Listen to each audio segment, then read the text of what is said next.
Greetings to each and every one of you. Thank you for joining me on this evening. I welcome you to the first segment of Conversations with the Cook. My name is Jarvis A. Cook, and I am a candidate for Olive Branch Alderman Ward 3.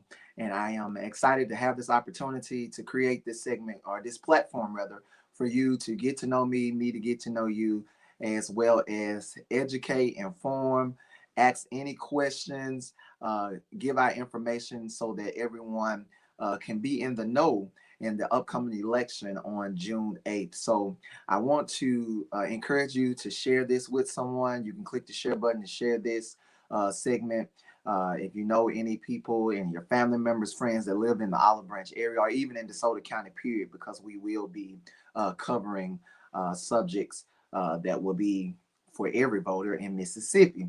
So if you can tag them, share this with them, I would greatly appreciate it. I welcome your comments. You can drop the comments in the comment section, and I'll do my best to answer them to the best of your ability. Again, my name is Jarvis A. Cook, and I am running as a candidate for Olive Branch Alderman Ward 3.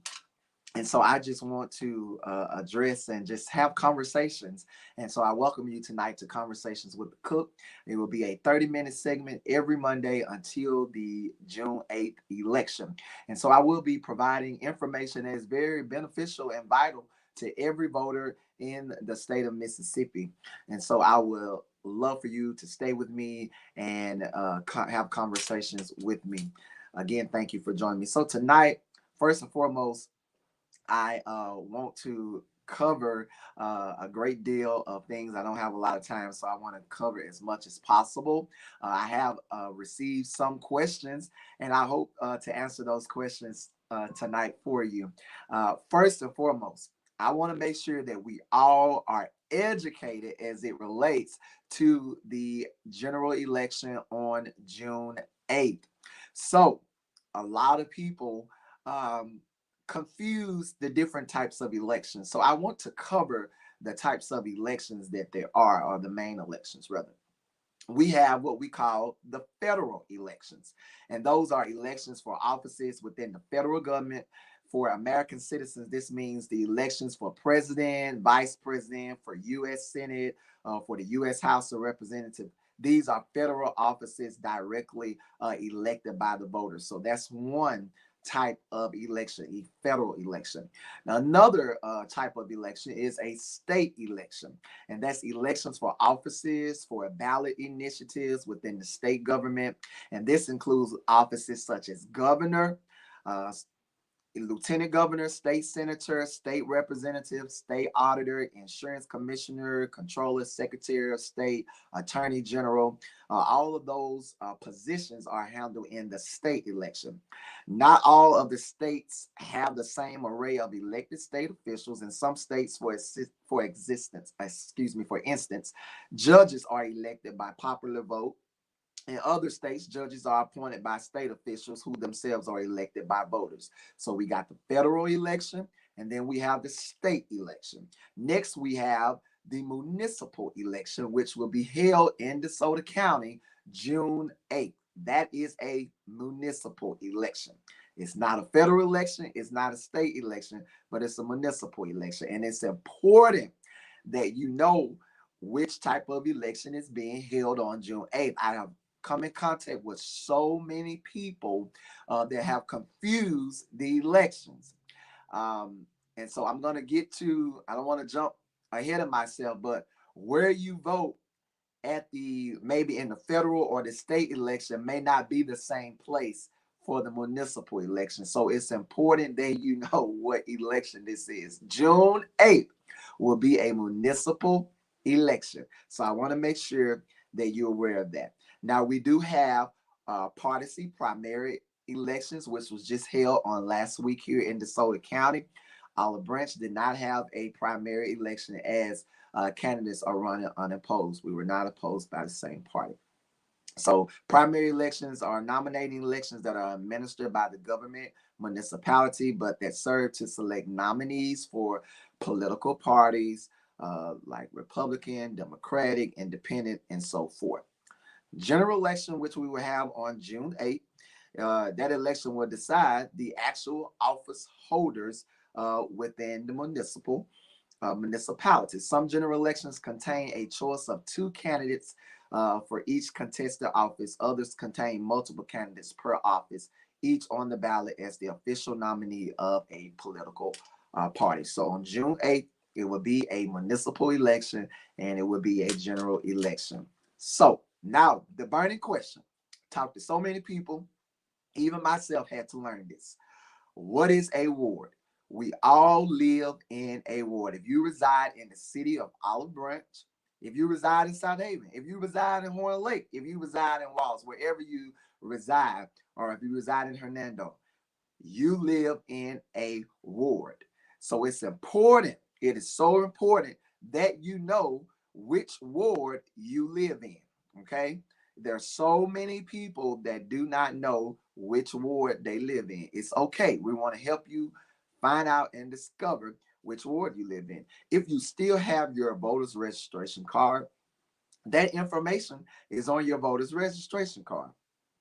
Well, what is a ward? A ward is a local authority area typically used for electoral purposes. It is common in the United States for wards to have a number. For example, my ward is Ward number 3. That's the ward that I live in. And Ward number 3 covers Bethel Park. If you live in the Bethel Park subdivision, if you live in College Crossing, if you live in Cedar Creek, Cedar Crest, if you live in the Bird Song neighborhood, if you live in Shadow Ridge, if you live in any of those areas, you are in Ward 3. Lexington Crossing, Lee's Crossing, you are in Ward 3. So it's important to know which ward you live in. If you're unsure of which ward you look in, there are several ways that you can find out which ward you live in. You can check the city website. That's www.obms.us. That's obms.us. And you can look at a ward map and you can look and find the area in which you live in, and it has the wards broken up. And so that's one way you can find out which ward you live in. You can also contact the municipal clerk. Her name is Tina Griffin at Olive Branch City Hall, and you can reach her at 662 892 9211. Again, that number is 662 892 9211. And you can contact her and ask her which ward do you reside. She will get your information and she will tell you, be happy to share with you which ward that you live in. You can also contact the DeSoto County Circuit Clerk Office. The DeSoto County Circuit Clerk's Office will also confirm or let you know which ward you live in. You can contact the DeSoto County Circuit Clerk's Office at 662 469 8007. Why is this important? This is important because if you show up at the wrong polling place to vote, or you won't be able to vote if you're in the wrong place. So it's important to know which ward you live in so you know which voting precinct to go to. Because again, just because you vote, for example, you may vote at for my Ward 3, we vote here at this church down the street. My mind is going blank. Can't think of the name of the church right now. But anyhow, many people right here on College Road, you may show up at that church because we vote there for federal and state elections, but that is not where we will vote for the municipal election. So it's important that you know which ward and that you know your polling precinct for your ward. Again, for people that live in the city of Olive Branch, that information is on our city website. If you look at the ward map, it will have the voting locations for each ward. For Ward 3, we will vote at the Nichols Community Center. Is also known as the Old Fairhaven Fire Station. It's at 10947 Highway 178. It's right across the street from Hurst Chapel CME Church. For those of you that have been in Olive Branch a long time, you know where Hurst Chapel is. It sits at the corner of Bethel Road and Old Highway 178. Well, the Nichols Community Center, where Ward 3 will vote, is located directly across the street. So that's where we will vote in Ward 3. We will not vote at the church located on College Road. We will not vote there. So it's important, again, that you know which ward you live in so that you can vote at the correct voting precinct. So that's the importance of knowing wards. I run into so many people that say, I don't know what ward I live in. I don't know, what ward I am or where we're supposed to vote. That's why I am doing this, to help educate you so that you, on June 8th, you won't have any problems. You'll go to the correct voting precinct and you're able to vote with no problems. Okay. So, what is needed? Next question: what is needed to vote in Mississippi? I'm so glad you asked. What is needed to vote in Mississippi? All Mississippians voting at the polls are required to show a photo ID card. Again, all Mississippians voting at the polls are required to show a photo ID card. It did not say a driver's license. It says a photo ID card. Again, all Mississippians voting at the polls on June 8th are required to show a photo ID. It did not say a driver's license, but a photo ID card. So what are the acceptable forms of ID? I'm going to get to that. Now, individuals who are voting in person by absentee ballot in person at the municipal clerk's office are required to show a photo ID. Eligible voters casting an absentee ballot by mail do not have to show a photo ID. Also, overseas uniform military voting by absentee ballot by mail, email, fax do not have to show a photo ID. Now, what are the acceptable forms of ID? And all of this information, by the way, is found on the Secretary of State's website. You can look up Mississippi Secretary of State and you can get all the information you want to know about voting. But I'm doing this because I want to educate us. It is so important that we know. It's so important that we are informed, we're educated. So when we go to the polls, we know what is right and we know what is wrong. And it's important that every voter, no matter what political party you're representing or you're voting for, that you are in the know and that you are aware that you have issues. Now, so acceptable forms of ID. You can have a driver's license. You can have a photo ID card issued by a branch, department, or entity of the state of Mississippi. You can have a United States passport. You can have a government employee ID card. You can have a firearms license. You can have a student photo ID issued by an accredited Mississippi University, college, or community or junior college. You can have a United States military ID, a tribal photo ID, any photo ID issued by any branch, department, agency, or entity of the United States government or any state government, or you can get a Mississippi voter identification card. You can have any of those cards when photo ID cards when you go to the polls. A lot of people think that they have to have just only the driving license ID card. If you don't have a driver's license ID card and you have any of the other acceptable ID cards, you can still vote. But whatever it is, you must show a photo ID card. Okay? I want to make sure that everyone is clear on that. If you have any questions or you're unsure about it, you can reach out to me. I'll be more than happy after this segment to answer your questions as it relates to the ID cards that are accepted when you vote. Voters registration. How do I register to vote in Mississippi? Every United States citizen has the right to vote in federal, state, and local elections. Every citizen has the right to vote. As long as as it relates to Mississippi, as long as you are a resident of Mississippi and the county, city, or town for 30 days. If you just moved here, if you just moved here, if you have lived here 30 days, you are able to register to vote in Mississippi. You must be 18 years of age or older, or you must be 18 by the date of the election. Okay? If you or your child will be 18 by the election, they are eligible to register to vote. Make sure your college students and your young people that are 18 years of age or will be 18 by June 8th, make sure that they are registered to vote. As long as you're not declared mentally incompetent by a court, if you have not been convicted in Mississippi court of arson, armed robbery, bigamy, bribery, any embezzlement, extortion, felonies, any of those things,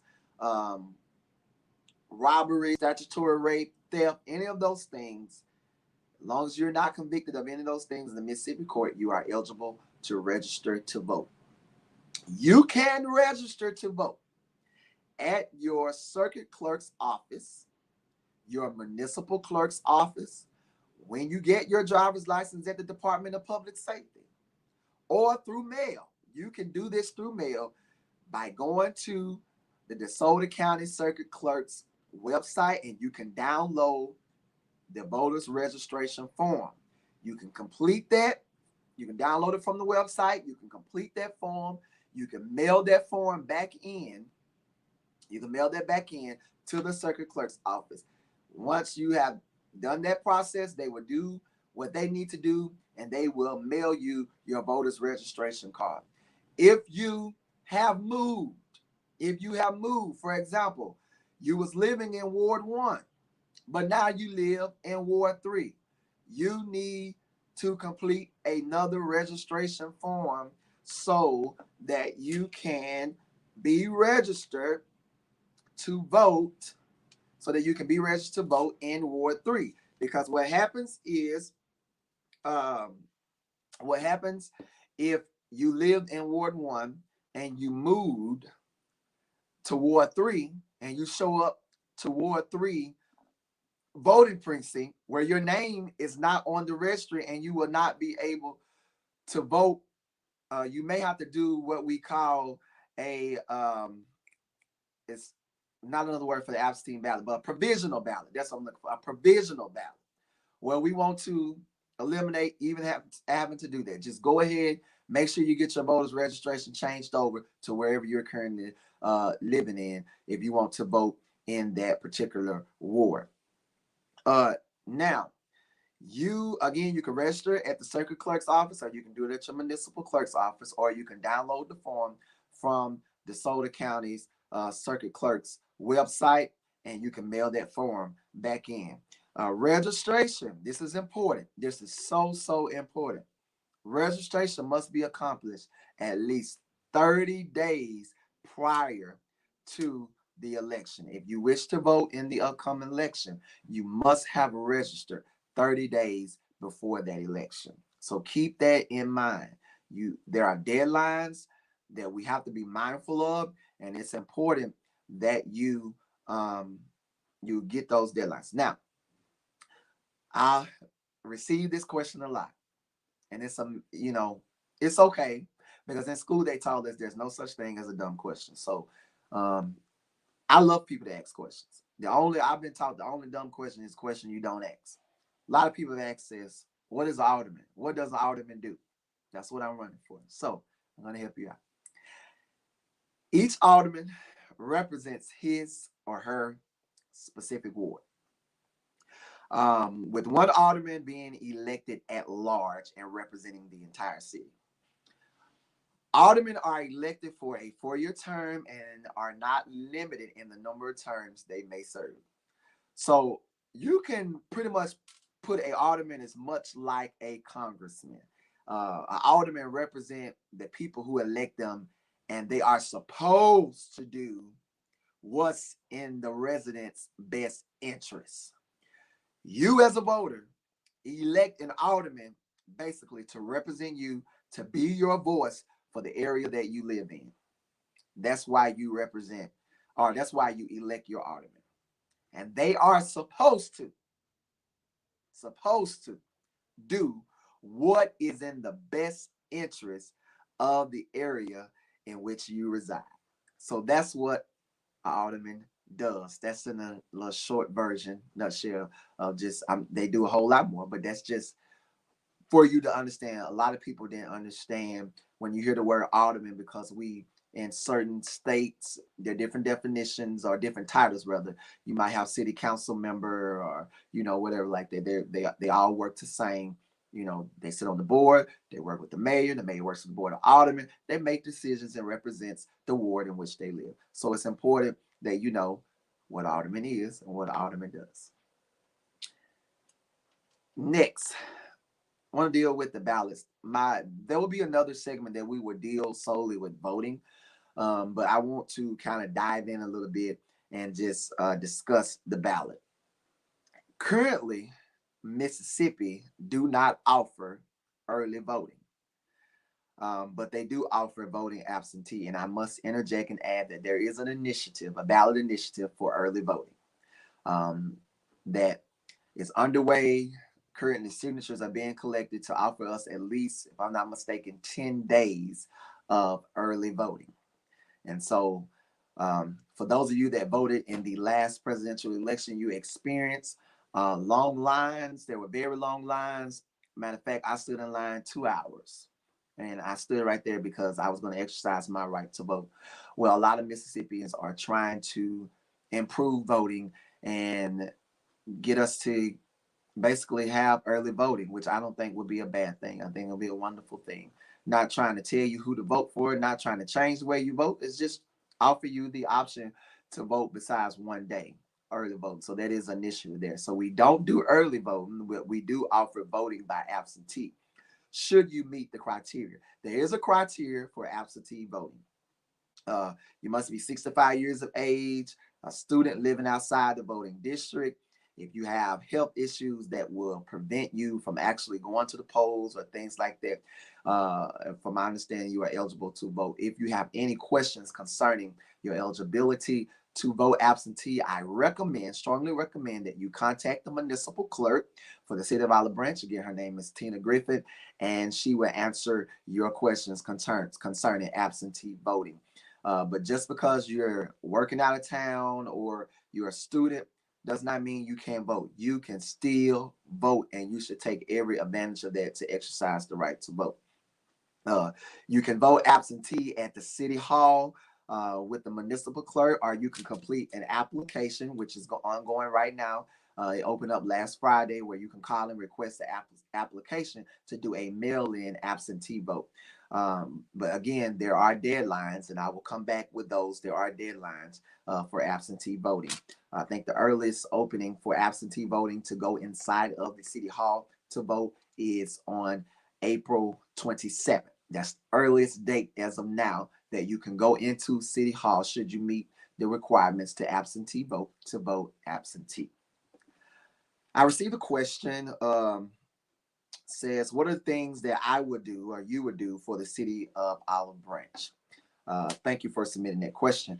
So to answer your question, some of the things that I desire to do in the city of Olive Branch, first and foremost, as an alderman, I vow to work with the current administration. Well, let me back up. On June 8th, voters will have to make a decision. We will be electing a new mayor, and so we have Mr. Ken Adams that's running for mayor, and we have Mr. Don Hall that's running for mayor. So one of those two gentlemen will be the new mayor of the city of Olive Branch. And so, as alderman, if elected, when elected, I'm making a vow, whoever it may be, to work with that individual. As alderman, what I want to do for the city of Olive Branch, first and foremost, be a representative for all people. No matter your political party, your background, I'm elected, or as officials, we elected to represent you. no matter what's the differences in our views, we have a job to represent you. So I want to make sure as alderman that I represent all people. I desire to restore the voice, especially back in Ward 3, restore the voice here, to speak on your behalf. But most of all, what I want to do for the city of Olive Branch is to unify the city of Olive Branch. The city of Olive Branch has grown, and it's continued to grow. It is turned into a very diverse area, so it's important that we have a government that. Uh, I am an advocate for job growth. Whatever that I can do to promote job growth as alderman, whether it's in my ward or in the city overall, I will most certainly do that. I am so big on supporting efforts that would keep the city of Olive Branch safe, especially my neighborhood. Unfortunately, a month ago, my home was victimized by a burglary, and that was one of the most humiliating things ever. And it was disheartening that when I talked to my neighbors in Ward 3 and talked to people that live around me, they have experienced the same thing. And we all want answers, and we all want to know what is going to be done.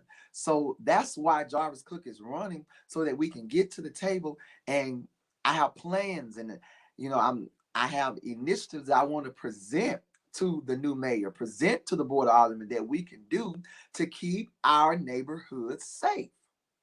No one should have to live in fear in their own home. So as aldermen, I want to make sure that we are providing the best efforts to keep our neighborhoods safe. Again, want to help improve as aldermen infrastructure in the city, in Ward 3. I don't know about you. I'm tired of dodging potholes. Um, Tired of looking at the bad infrastructure in certain areas. I believe that every neighborhood in every ward should receive the same treatment, should receive the same attention. Okay, just because we all in the same ward and you may live in a gated community in your ward and I don't, doesn't mean I receive my neighborhood or my area receive less attention. We all should receive the same amount of attention. So as alderman, I want to make sure that that is possible. Um, I want to propose plans to improve animal control. Um, I feel as a city that we can do a lot better with our fur animals, how we treat them, what we provide for them for as housing. Um, we see a lot of strays, especially in the summertime. We see a lot of strays. For some of us, if you want to take a walk in your neighborhood or take a walk around certain areas, you have to walk with a stick because there are stray animals around, dogs that are maybe owners couldn't take care of them anymore, so they just let them roam and let them go. So that's an ongoing issue that we can't continue to push on the rug, that we need to address. So I want to make sure that we implement plans to improve that. I want to establish as Alderman a citywide recycling program to reduce litter. We want to keep the city of Olive Branch beautiful. When we ride around, we don't want to see trash all on the side of the road, all just looking filthy. But we want to make sure that we keep the city of Olive Branch beautiful, and that we take care of our environment, and that we don't pollute it with garbage and with trash and with things of that nature. So as aldermen, I want to make sure that we implement or establish a citywide recycling program to help improve that. Most of all, a lot of businesses have been impacted by COVID-19. So I want to make sure that we provide assistance. The government recently passed a law or a bill, or funding rather, to support these businesses in response to COVID-19. So I want to make sure that the money that has been sent to the county, sent to the city, that they go in the appropriate areas to assist those who have been impacted by COVID-19. So those are just a few things that I'm looking forward to doing as alderman. Most of all, bringing us together and unifying us. Uh, Despite what political party we come from. It's time for us to come together and be unified so that we can dwell together in unity. And so those are just a few things that I wanted to share tonight on my first segment of Conversations with the Cook. I'm actually out of time tonight. So I welcome your questions. Let me tell you how you can submit your questions. I don't know, I guess we experienced some technical difficulties for you comment tonight. Make sure that gets updated. But you can text me your questions. You can text them to me at 662-420-8537. You can inbox me on Facebook. You can email me at jcookforalderman@gmail.com.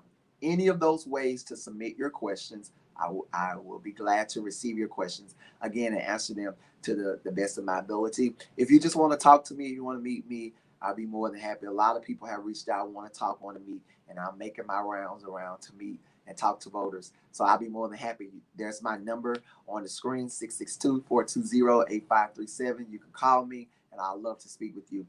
Most of all, I want to encourage you on June 8th, that you will go to the polls and that you will vote. That you will vote in June 8th. And if you live in Ward 3, I do want you to keep Jarvis A. Cook in mind as your next alderman. We will vote, Ward 3 will vote at the Nichols Community Center located at 10947 Highway 178, right here in the beautiful city of Olive Branch, right across from Hearst Chapel CME Church, which sits at the corner of Bethel Road and Highway 178. Polls will be open from 7 a.m. to 7 p.m. So I want to encourage you to vote.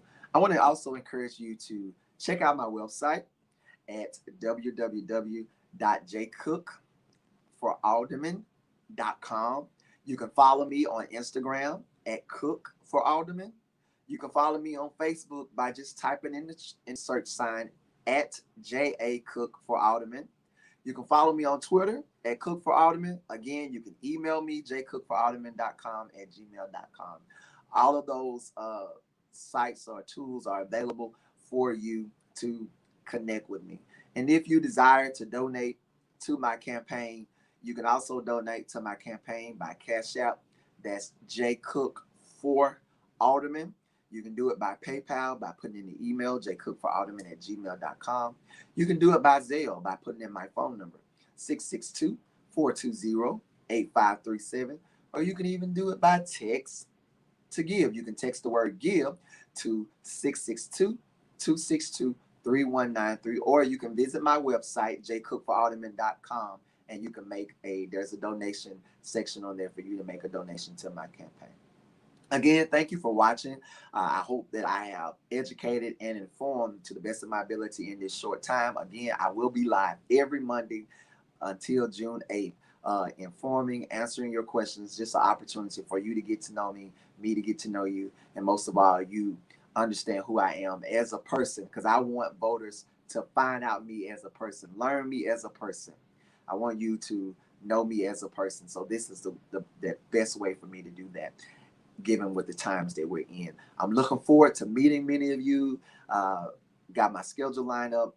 I also failed to do this, but on Saturday, you can feel free. For those of you that desire to do so, there will be a meet and greet at the Latimer Park in Horn Lake, Mississippi, where it is Mike Espy will be there, and you can meet the Democrats there. They're running for DeSoto County. Municipal candidates for DeSoto County. So if you wish to meet any of the Democrats that are running in the municipal election in DeSoto County, you can meet this Saturday, April 17th from 12 to 2:30 p.m. at Latimer Park. And you can meet candidates one-on-one. I encourage every voter to meet each candidate and get to know the candidate for yourself, okay? Do your research, follow up with them, and get to know them for yourself. That's what I encourage every voter to do. As I've always been taught, don't judge a book by its cover. You need to open that book and read it. And so I invite you to get to know every candidate that's running in the municipal election. I'm out of time, but I look forward to speaking to you all again on next Monday night. Again, if you have any questions, please feel free. I'm very approachable. Feel free to reach out to me. And I look forward to speaking with you all again. You all have a wonderful and blessed night. Thank you for watching.